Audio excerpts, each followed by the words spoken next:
On this post here, even though the story isn't really over. It keeps unfolding one small chapter at a time. But I want to leave you with this. If you've ever had your life rewritten by someone else's lies, you are not what they say. You are not the villain in their sob story. You are not the sum of manipulated texts and performative tears. You are not crazy or too sensitive or paranoid. You're just a human being someone else couldn't control. And that is not a crime. She told everyone I tried to sleep with her. My wife believed her. My boss fired me. My life fell apart. All because my ex-sister-in-law needed someone to ruin. I disappeared for a while, but I didn't stay down. They say your life can change with a single phone call. Mine did. A Tuesday morning, gray sky, light drizzle pattering the windows. I was working from home, had just brewed a fresh cup of coffee, and my dog Finn was curled up at my feet. Peaceful. Normal. Then my phone buzzed. It was my wife, Emma. I answered with a smile. Hey, babe. Her voice was cold. Flat. We need to talk. Now. Come home. I'm home, I said, confused. You mean? To Mom and Dad's. They're here. Rachel's here too. Rachel. I felt a twinge in my gut, the kind you don't want to acknowledge because it feels like the beginning of something breaking. I drove through the light rain, stomach in knots. Something was off. Emma wouldn't say anything more over the phone, just repeated, just come. When I walked into her parents' house, the tension in the room was suffocating. Emma was standing near the fireplace, arms crossed, eyes red like she'd been crying for hours. Her mom avoided my gaze. Her dad looked like he wanted to punch something.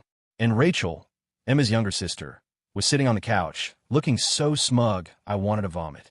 We know, Rachel said. I blinked. Know what? Emma's voice cracked. That you cheated on me.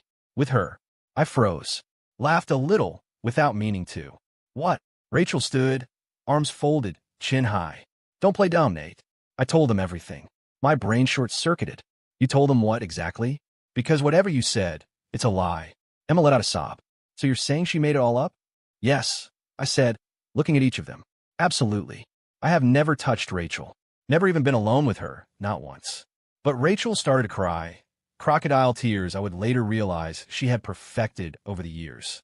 You said you loved me, she whispered. My mouth opened. Closed. I looked at Emma, whose expression had twisted into something unrecognizable.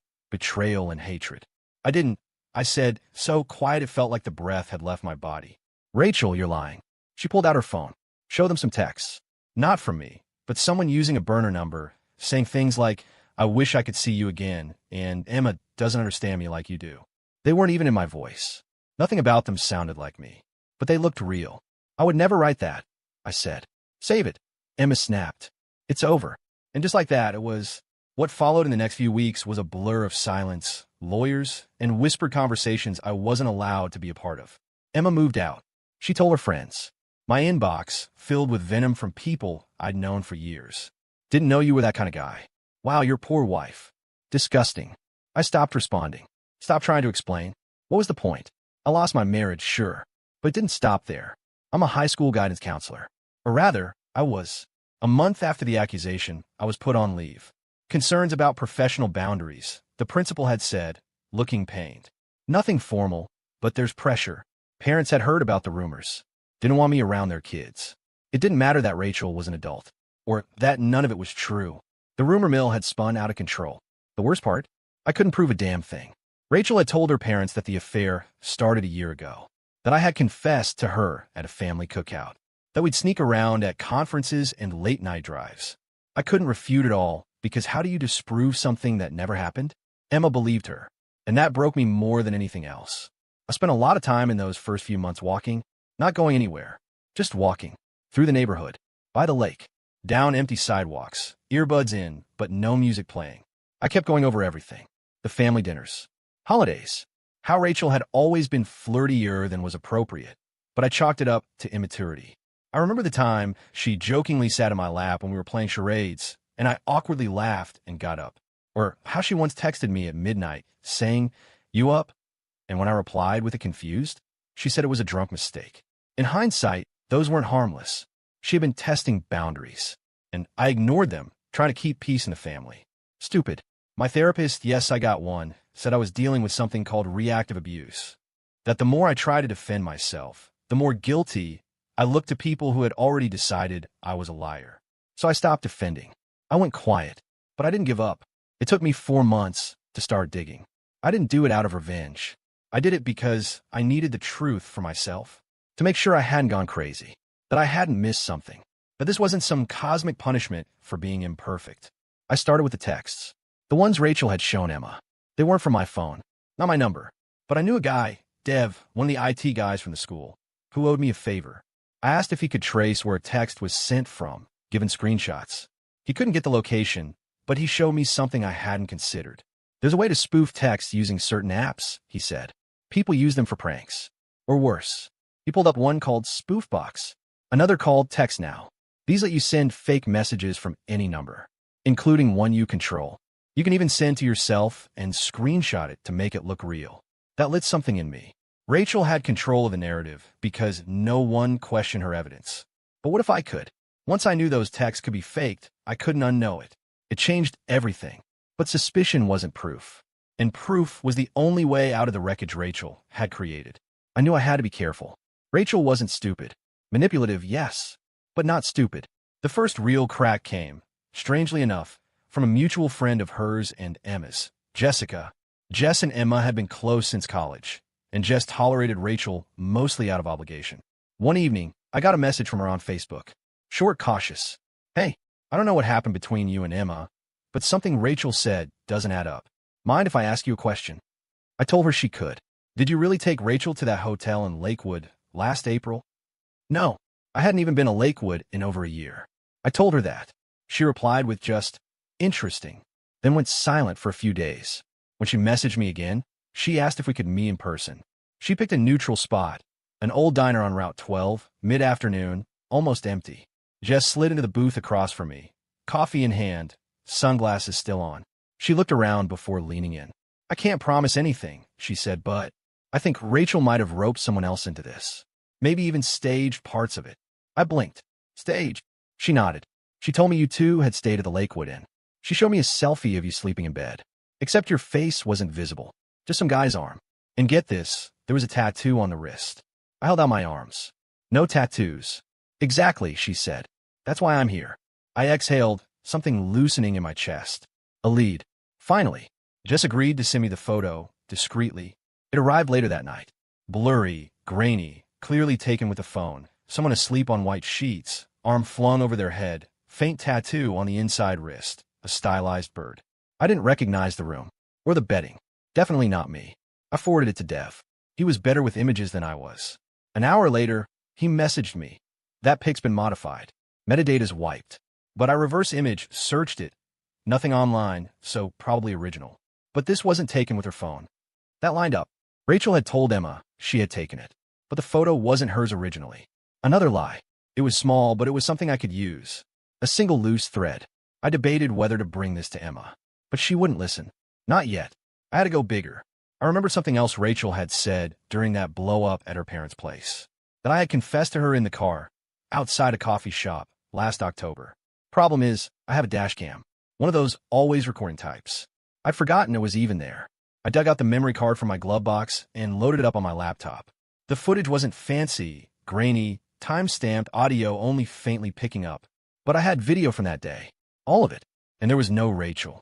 No confession. I parked outside Brew and Bean, waited 5 minutes, picked up a mobile order, and drove off. Alone. I trimmed the clip, backed it up to the cloud, emailed it to myself in 3 different accounts. I was starting to build something resembling a case. Still, none of it explained why Rachel had done this. That question gnawed at me more than anything. I got my answer a few weeks later.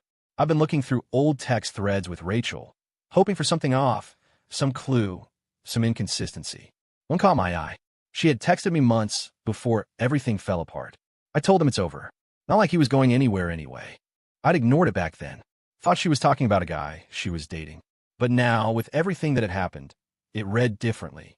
I asked Jess again, did Rachel have a boyfriend last year? Around summer or fall? Jess replied, yeah, some guy named Tyler. She dumped him randomly in August. Ghosted him, actually. That same month, she supposedly fell in love with me. It was clicking into place. Rachel didn't just lie to destroy my life. She tried to rewrite it, to erase her own humiliations by creating a new story where she was desired, chosen, betrayed. It wasn't about me. It was about her. The thing about people like Rachel is they can only hold a lie so long before it cracks from the weight of its own absurdity. Her mistake came during a family party, Emma's cousin's baby shower. I wasn't invited, obviously, but Jess was. Afterward, she texted me, "You'll love this. Rachel got drunk and told someone you two had been hooking up for 2 years now, even before you and Emma were married." She attached a photo of Rachel, glass in hand, clearly tipsy. She was getting bold, sloppy, and that was dangerous for her. By then, I had gathered enough to at least push back. I consulted a lawyer, not to sue yet, but to start the process of documenting defamation. He told me to gather affidavits, timelines, screenshots, witnesses. Build your narrative like a prosecutor would, he said. I did. Jess agreed to write a statement. So did Dev. So did my neighbor, who had footage from a security camera showing I'd arrived home early on nights I was supposedly off with Rachel. Piece by piece, I was reclaiming reality. But it still hurt. Emma hadn't reached out once. That changed in March. She called. No warning. I let it go to voicemail. Her voice trembled. "Hey, I know you probably don't want to hear from me. I just long pause. Can we talk?" I didn't call back immediately. I waited 2 days. Then I texted, "If you're ready to hear the truth, not just confirm what you already believe, then yes, we can talk." She agreed. We met at a park near her apartment. Cold wind, bare trees, that late winter emptiness. Emma looked different, paler, tired. She sat beside me on a bench, silent for almost a minute. "I don't know what to believe anymore," she finally said. "That makes 2 of us." She looked at me. "Rachel's been weird lately. Slipping up. She said something about you and her planning to run away together. But you never even texted her that much." "Not before." I checked. I nodded. "She faked texts. I can show you." I pulled out my phone and handed it to her. The dashcam video. The hotel selfie with the tattoo. Screenshots from Dev explaining spoof apps. Jess's affidavit. I put it all in a single folder labeled The Truth. She scrolled. Silent. Then she started crying. I didn't want to believe it. But she was so sure. So emotional. I thought I was being crazy for doubting her. "She manipulated everyone," I said. "Not just you." Emma whispered. "I think she's done this before." That made my heart stop. "What do you mean?" She swallowed hard. "In college, there was this TA she accused of inappropriate behavior. I never thought much of it. But now, she always got this look when people pitted her. Like she liked it." We sat there, cold wind whipping around us, and for the first time in almost a year, I felt Emma believe me. But belief doesn't undo damage. It doesn't bring back your job, or the friends who ghosted you, or the sleepless nights spent wondering if you were the problem. Still, it's a start. We talked a few more times after that. Carefully, slowly. Emma never outright apologized. Not at first, but I could tell she regretted it all. She said, "I wanted to believe you. I just didn't know how." I didn't blame her anymore. Not fully. When someone's crying, shaking, swearing on their life that they've been hurt, you believe them. Unless they're Rachel. Then, it's a performance. A damn convincing one. A month later, I got a call from the school board. They had reconsidered my case. After new information surfaced, they were willing to reinstate me. Quietly. No fanfare. No apology. I declined. I didn't want to go back to a place that folded so quickly. Instead, I started applying elsewhere. Counseling centers. Nonprofits. Places with integrity. And I started writing again. Journaling. Long walks turned into long pages. Something inside me was healing. One scar at a time. One of the things they don't tell you about being lied about, deeply, intentionally lied about, is that even after the truth starts to surface, the damage clings to you. Like smoke on clothes long after the fire's out. It had been almost 10 months since Rachel detonated my life. I'd lost my marriage, my job, my reputation in the town I'd lived in for over a decade. But for the first time in nearly a year, things were moving in a different direction. I wasn't trying to win Emma back. I want to be clear about that. After the way she responded, how quickly she believed the worst without really talking to me, I knew there wasn't a future there. Not as partners. Maybe, over time, as people who once loved each other and can nod across a coffee shop without flinching. But not more than that. Still, part of me had needed her to know the truth. Not for me to feel vindicated, but because, deep down, I think I needed someone to say, "You were telling the truth, and you didn't deserve what happened to you." Emma never said it outright. But when she forwarded me a message Rachel had sent her, full of vague threats, veiled jabs, and slippery doublespeak, I knew she saw it too. "She's unraveling," Emma wrote. I replied, "She was never whole. I finally got a job offer in April from a youth outreach nonprofit in a different state. It wasn't flashy. The pay was less, but the team felt right. The director had been through his own version of a takedown years ago, and we clicked almost instantly. "You're not your worst rumor," he told me after our second interview. "I don't care what the internet says. I care what your work says." I accepted the job, sold the house, and left town. I didn't tell many people I was leaving. The ones who mattered knew. Jess threw a little going-away get-together. Just 6 of us, a backyard barbecue, and some beer. It felt like a farewell to a version of myself I no longer wanted to carry. That night, Jess handed me a small envelope. Inside, a USB stick and a Post-it note that just said insurance. "What is this?" I asked. Jess grinned. "Let's just say Rachel should have logged out of her email on my laptop." I stared at her. "I never went snooping," she added quickly. "But after everything," I took a look. Just one folder, labeled Save Messages. "Nate," she bragged about making you look guilty.